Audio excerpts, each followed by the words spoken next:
ഉൽപ്പത്തിയുടെ പുസ്തകം 11 തന്നെ മനുഷ്യരെല്ലാവരും കൂടെ ഒരുമിച്ച് വന്ന് ആ ബാബേൽ ഗോപുരം ഉണ്ടാക്കി സ്വർഗത്തിൽ എത്തുവോളം വരെയുള്ള ഗോപുരം പണിയുവാൻ തുടങ്ങി. അങ്ങനെ അവരവർക്ക് വേണ്ടി തന്നെ ഒരു പേരുണ്ടാക്കുവാനൊക്കെ ശ്രമിച്ചു. അവരുടെ അഹങ്കാര നിമിത്തമാണ് അവർ അങ്ങനെയൊക്കെ ചിന്തിച്ചത്. ദൈവം പ്രതികരിച്ചത് എങ്ങനെയാണ്? അവൻ മനുഷ്യരെ ഭൂമിയുടെ എല്ലാ ദിക്കിലേക്കും ചിതറിച്ചു. അവരുടെ ഭാഷയെ കൺഫ്യൂസ് ചെയ്ത് കളഞ്ഞു.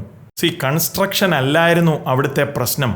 അവിടുത്തെ ആ പ്രശ്നത്തിൻ്റെ റൂട്ട് അവരുടെ ഹൃദയത്തിലെ അവരുടെ അഹങ്കാരം. ഇതേ സെയിം അഹങ്കാരമായിരുന്നു സാത്താൻ അല്ലെങ്കിൽ ലൂസിഫറിൻ്റെയും വീഴ്ചയുടെ കാരണം. സദൃശവാക്യം 16:18 നാശത്തിന് മുമ്പേ ഗർവം, വീഴ്ചയ്ക്ക് മുമ്പേ ഉന്നതഭാവം. അതേ അഹങ്കാരം ഇന്നത്തെ കാലഘട്ടത്തിലും നാം കാണുകയാണ്. മനുഷ്യൻ ചിന്തിക്കുന്നത് അവൻ ഇനിയും ദൈവത്തെ ആവശ്യമില്ല, അവൻ ദൈവമാണ് എന്ന് ചിന്തിച്ചുകൊണ്ട് പ്രവർത്തിക്കുവാൻ ശ്രമിക്കുന്ന ഒരു കാലത്തിലാണ് നാം ജീവിക്കുന്നത്.